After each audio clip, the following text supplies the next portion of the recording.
अब देखिए हमारे पास पेशेंट्स हैं अल्कोहलिक्स, ठीक है, लिवर बीइंग कॉम्प्रोमाइज टू अभी फिलहाल पेशेंट्स हैं।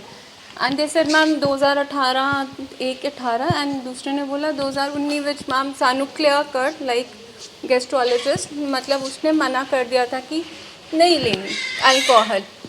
In spite of that addiction क्या है कि सामने पता है कि पैंक्रियाटिस का अटैक है, हमें पता है क्रॉनिक डिजीज पैंक्रियाटिस बे की जब पेन हुई, जो पेशेंट यहाँ हुआ तो वी वर लाइक कि शिफ्ट करें कि ना करें, करें कि ना करें, पेशेंट को फिजिकली स्टेबल होना है। आप देखो पावर ऑफ एडिक्शन कितनी है, नहीं रुका गया क्योंकि बीमारी का नाम ही लॉस ऑफ कंट्रोल है। ये एडिक्शन है, हमारा कंट्रोल, हम कहते हैं कि हम कंट्रोल करके अपने पेशेंट को, लव्ड वन को ठीक कर लेंगे। मैं कहती हूँ वहाँ पे भी लॉस ऑफ कंट्रोल है, क्योंकि बीमारी नहीं ठीक हो सकती मेरे आपके कंट्रोल करने से। और जब मैं ये बोल रही हूँ ना कि हम एक सही डिसीजन नहीं ले पाए ओवर द ईयर्स, अगर हम रिसर्च देखें ऑन एन एवरेज 7 साल के बाद राइट ट्रीटमेंट में आते हैं लोग। ऑन एन एवरेज किसी को 10 साल भी लग सकते हैं, किसी को 2 साल भी लग सकते हैं, और अगर हम एवरेज निकालें तो 7 साल के बाद एक राइट ट्रीटमेंट में फैमिली जाती है। उससे पहले तो हम अपने ट्रिक्स, ये जैसे आपने बोला पंडित पे चले गए, किसी डॉक्टर पे चले गए, प्यार से ठीक कर लेंगे, अंदर बंद करके ठीक कर लेंगे, और हम अपने हीले वसीले निकालते हैं कि ऐसे ठीक कर लेंगे। और उसमें भी सैड पार्ट है कि ड्रग एडिक्ट्स के पेरेंट्स पे 7 साल में आपको दिख जाएंगे। जो टिपिकल अल्कोहलिक है उनका सफ़र और लंबा है, दे नेवर रीच, मैंने नहीं देखा कि 7-10 साल में वो पहुँचे, वो हर कोई 10+, 15 ईयर्स ऑन एन एवरेज, मतलब their misery is even more than that the addicts, क्योंकि जो ड्रग्स हैं वो जल्दी ब्रेन को मतलब वो अफेक्ट करते हैं, ठीक है, अल्कोहल धीरे धीरे धीरे करती है। तो आप देखना कि एक अल्कोहलिक का सफ़र टूवर्ड्स ट्रीटमेंट अगर आना है तो वो बहुत लंबा होगा कंपैरेटिवली कोई वीड वाला आ गया, क्योंकि सिम्टम्स, क्योंकि हर एक साइको एक्टिव सब्सटेंस का ब्रेन पे माइंड पे असर डिफरेंट है। और ये फिर क्यों नहीं हम इतने साल एक डिसीजन ले पाए? जब आप एक टाइम के बाद एक ट्रीटमेंट में आ रहे हो, ठीक है, आज आपको लगता होगा कि यार ये मैंने पहले क्यों नहीं ये डिसीजन ले लिया, ठीक है, हमें पहले क्यों नहीं पता चल गया, या मैं पहले क्यों नहीं समझ लिया। क्यों? क्योंकि over the period of time हमारे साथ भी जो चीज़ें हुई उन्होंने हमारे भी ब्रेन में स्ट्रेस ने और एंजाइटी ने और ऐसी भावनाओं ने स्ट्रक्चरल चेंजेस किए हैं जिनकी वजह से हमारा भी वो एबिलिटी कहीं ना कहीं ओवर द ईयर्स कॉम्प्रोमाइज़ हो गई है।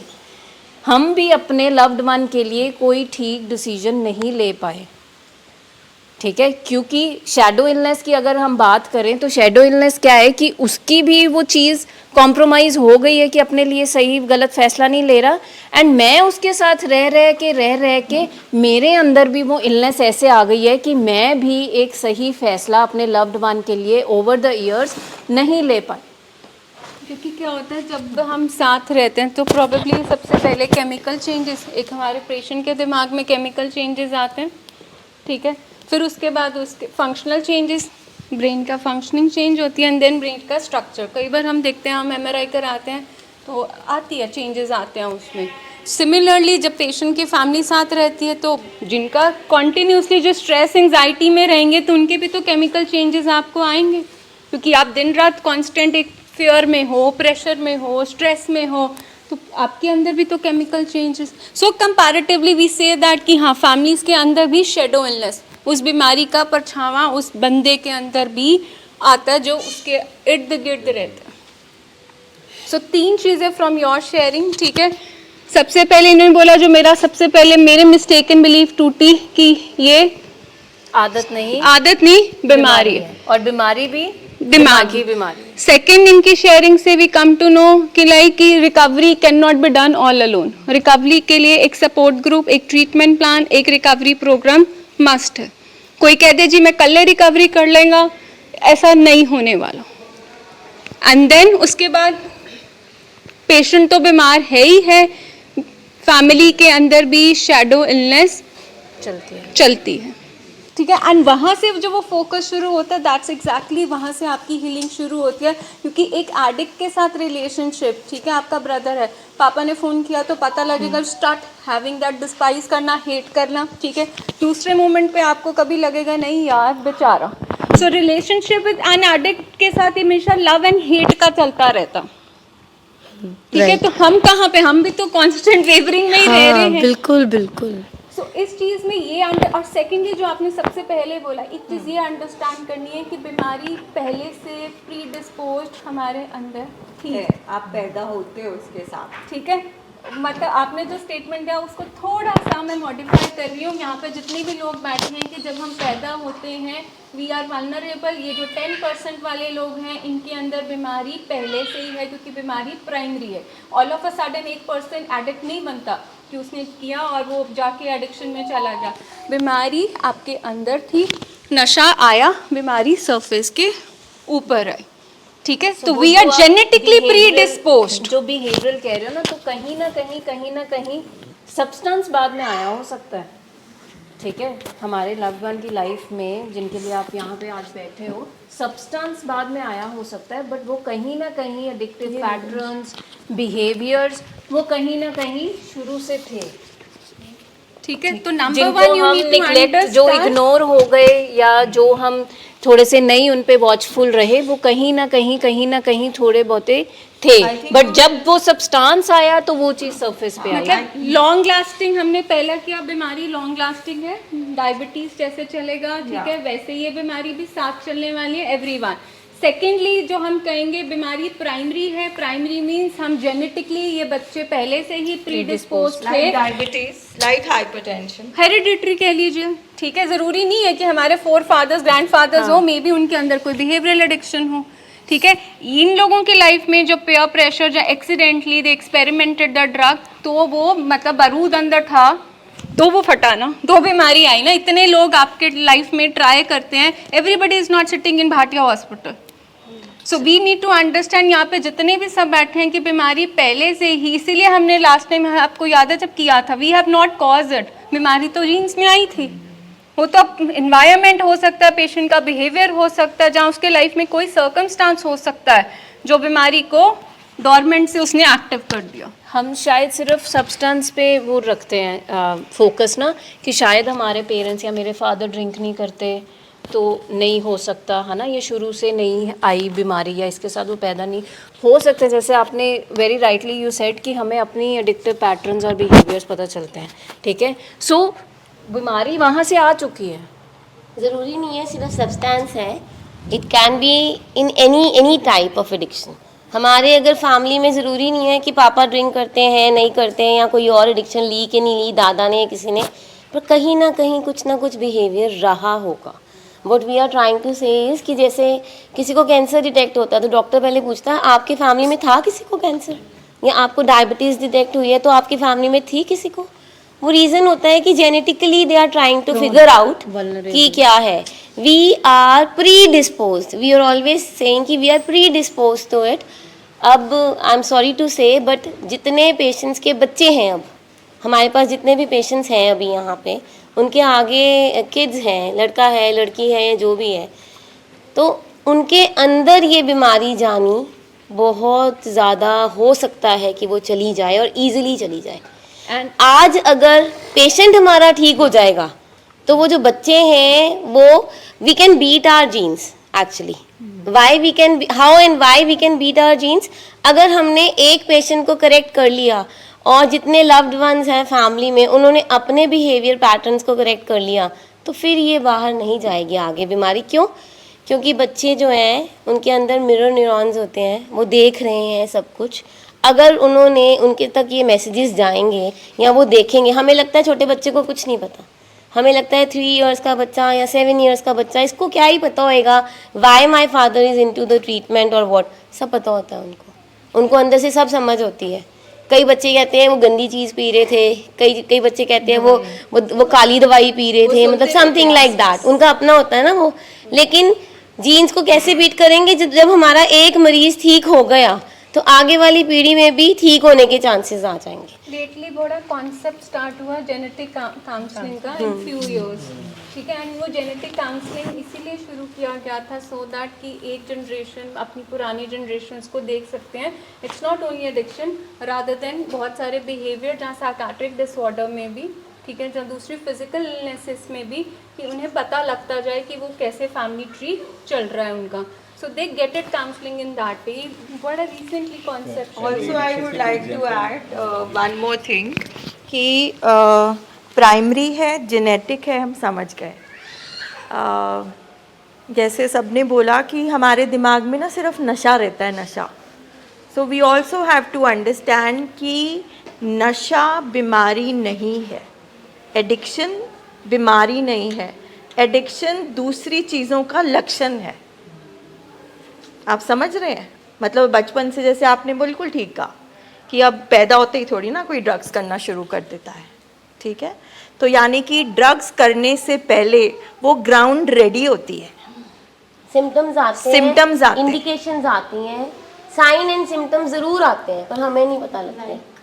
साइन एंड सिम्टम्स लाइक जैसे लड़ाई में कूद जाना, इम्पल्सिव हो जाना, impulsive हो डिफाइंट हो जाना, बात ना सुनना, रिस्की बिहेवियर, रिस्की बिहेवियर्स में इन्वॉल्व हो इनको जाना, हम माइक्रो एडिक्शंस कहते हैं। रहना, बात ना करना, एक्सप्रेस ना करना। सब में होते हैं, बट जैसे कि हम हर मीटिंग में बोलते हैं कि everything has to be balance. वो जो सर जो स्केल की बात करते हैं ना 4 to 6, कि गुस्सा मेरे में भी आप में भी है, मगर हमारा 4 to 6 है, हमारे पेशेंट का 6 से ऊपर है।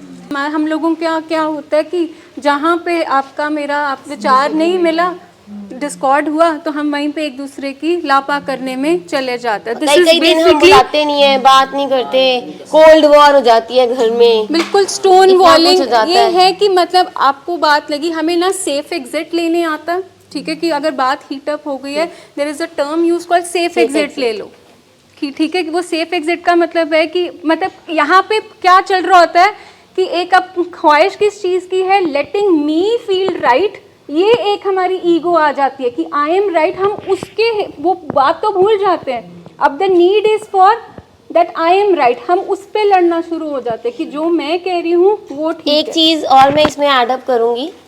देखो, कोई भी इंसान, ये याद रखना, कोई भी इंसान, चाहे वो भाई है, बहन है, आपके फादर हैं, मदर हैं, हस्बैंड है, कोई भी इंसान अगर आपके साथ एग्रेसिव हो रहा है ना, वो एग्रेशन के पीछे कुछ उसकी इमोशनल पेन है या उसकी अपनी फ्रस्ट्रेशन है जो कि एग्रेशन की फॉर्म में आ गया है। नॉट इवन एग्रेशन ओनली, किसी भी Behavior, चाहे वो रो yeah. रहा है, चाहे वो धमकी दे रहा है, चाहे वो गिड़गिड़ा रहा है ना?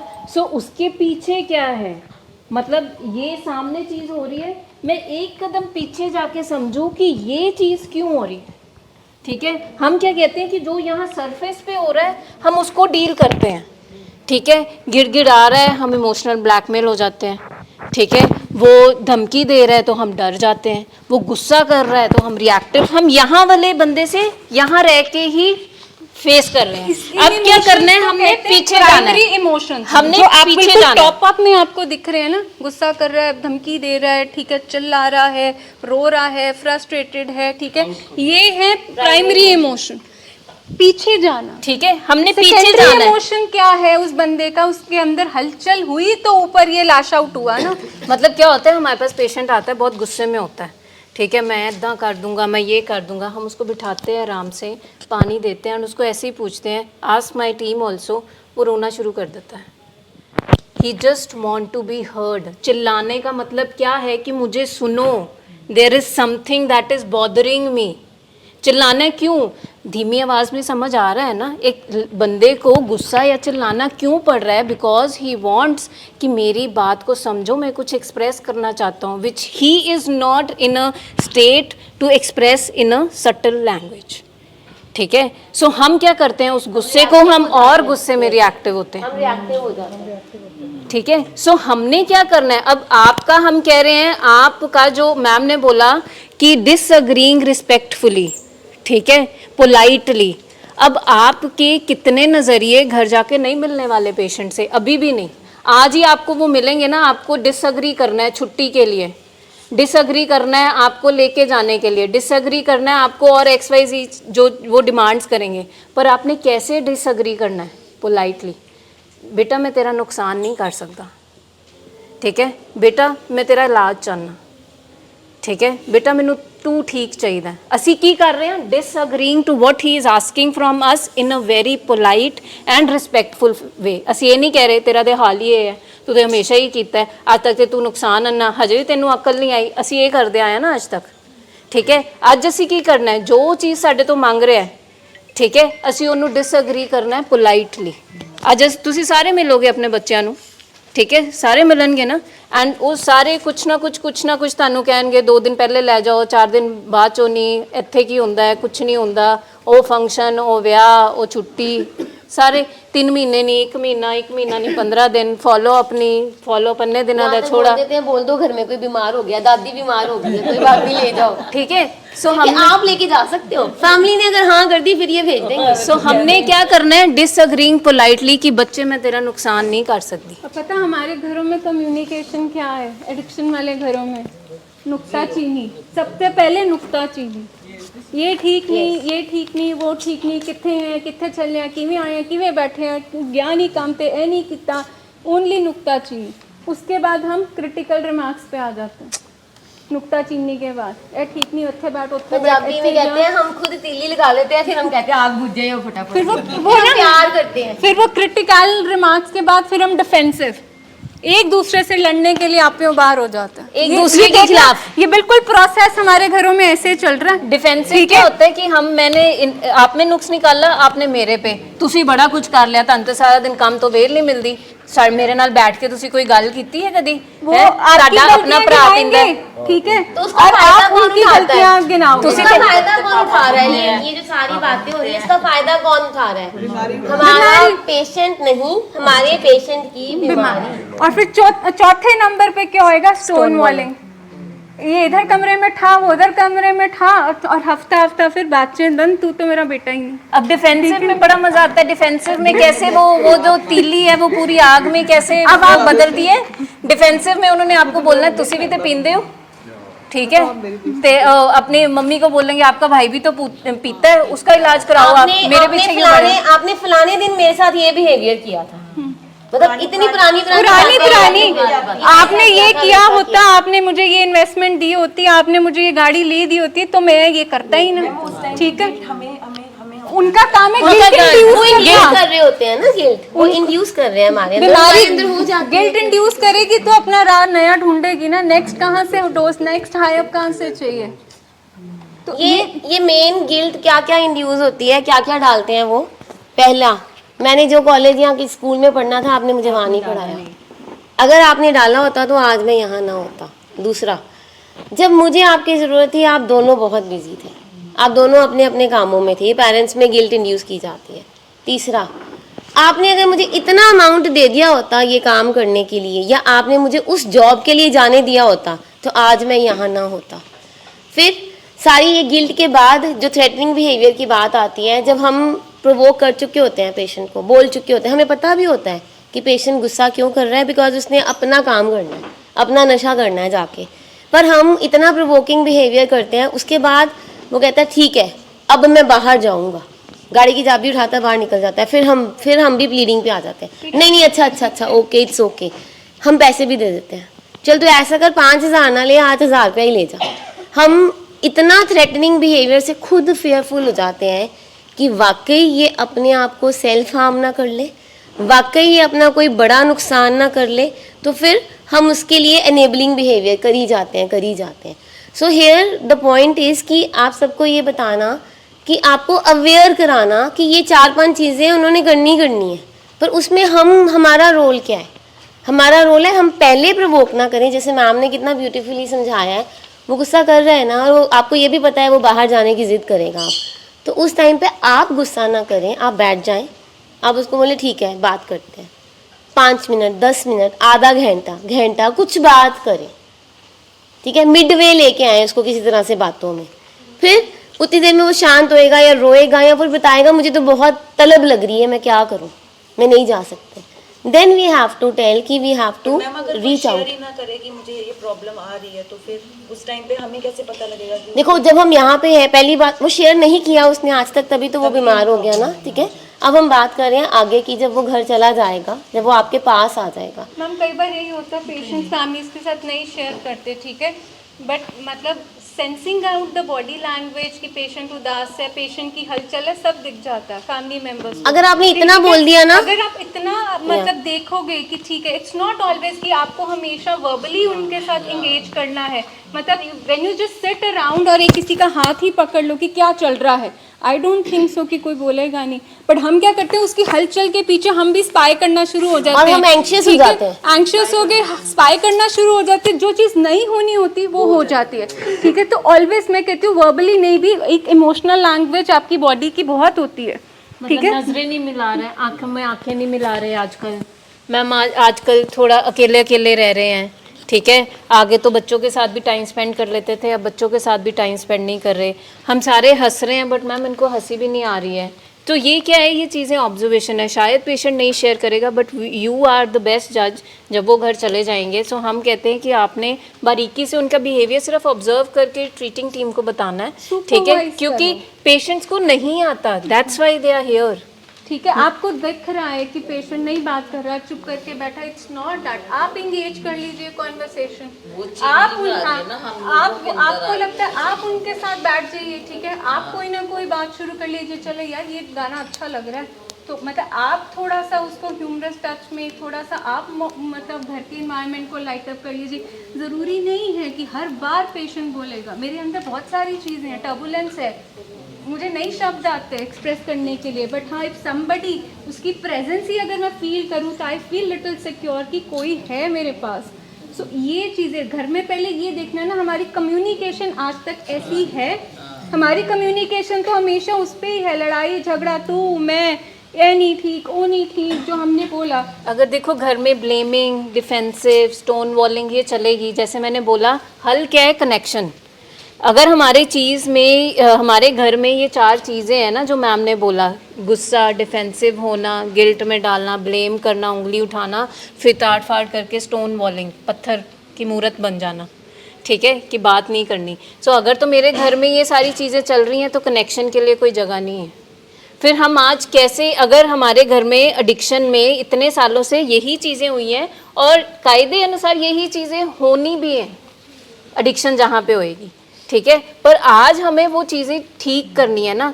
तो कनेक्शन, शेयरिंग तो बात की बात है। शेयरिंग कहाँ होएगी, आप किससे शेयर करोगे, जिससे कनेक्ट करोगे। मैं इनसे अगर शेयर करूंगी इसका मतलब मेरा कनेक्शन है एक, ठीक है। सो हमें कनेक्शन बिल्ड करने पे जोर लगाना है, ये नहीं कि शेयरिंग क्यों नहीं कर रहा, शेयरिंग क्यों नहीं कर रहा, शेयरिंग क्यों नहीं कर रहा, ठीक है। शेयरिंग वहाँ करेगा जहाँ पे कनेक्शन उसको लगेगा। और कनेक्शन कैसे, उसने क्रेविंग की शेयरिंग करी, आपने कैसे डील किया, आपने उसको 4 पुरानी बातें सुनाई, खर्चा सुनाया ट्रीटमेंट का, अब तेरा अभी तक ये तेरा ख़त्म नहीं हुआ सारा टंटा, अभी भी तेरे को क्रेविंग हो रही है, तेरे को कब अकल आएगी, कब जिम्मेदारी उठाएगा, ऐसे डील किया कि उसको टाइम दिया कि मैं तेरे लिए क्या कर सकता हूँ। आई कैन अंडरस्टैंड कि क्रेविंग आ सकती है। ये बात कहनी बहुत इम्पोर्टेंट है। I am understanding your problem, I am understanding your pain, I can understand what you are going through. उसमें आगे से वो बोलेगा नहीं आप नहीं समझ सकते, तो बोलो ठीक है, शायद उतना नहीं समझ सकते पर कुछ तो समझ सकते हैं। सिर्फ इतना हो सकता है वो आपके साथ कन्वर्स सबसे ना पहले करे। मतलब पेशेंट को प्रेजेंस तो फील कराइए कि that you are there for him in this hard face of his life. And उनकी रिकवरी फीलिंग्स का मतलब, recovery is not going to be a butter paper और अ रोजी जर्नी, ठीक है। एटलीस्ट उस बच्चे को, उस हस्बैंड को, उस बेटे को आप मतलब आप ये तो एटलीस्ट एक अपनी प्रेजेंस कनेक्शन बिल्ड कीजिए कि हम अपने टफ टाइम पे, इस टाइम पे तुम्हारे साथ खड़े, ठीक है। मतलब उनकी फीलिंग्स को वैलिडेट करना। हम क्या कर रहे हैं, ऐसा हो ही नहीं सकता, इन्ना ट्रीटमेंट अन्निया दवाइयां चल दी हैं, हजे भी तेनू क्रेविंग होंदी है, मतलब हमने उसकी फीलिंग जो वो एक्सप्रेस कर रहा है उसको बिल्कुल निगेट कर दिया। हम यहाँ कह रहे हैं वैलिडेटिंग द फीलिंग्स। बच्चा, छोटा बच्चा आपके पास रोता रोता आता है, मम्मा मेरी वैन में किसी ने चोटी खींच दी, मुझे बड़ी एम्बैरेसमेंट हुई।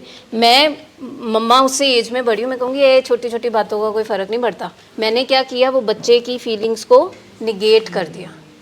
अगर मैं उसको आके समझूंगी कि नहीं, आई कैन अंडरस्टैंड, बड़ी शर्म आई होएगी तेरे को, है ना, व्हाट आर यू फीलिंग, है ना, आई कैन अंडरस्टैंड, मैं तेरी कैसी मदद कर सकती हूँ, how can I help you deal with this, ठीक है, anything I can do to make you feel better. So this is the way how we need to talk. अपने घरों में हमें इस तरीके से बात करनी है, फीलिंग्स को वैलिडेट करेंगे तो एक कनेक्शन बनेगा। अब मैंने अगर उस बच्चे को बोला ऐसे नहीं आया, ये छोटी छोटी गल्लां दी परवाह नहीं करी दी सुना होंदी नहीं। और मैंने रोक दिया, क्या मैम बच्चा अगली बारी मेरे पास आएगा अपनी फीलिंग्स लेके?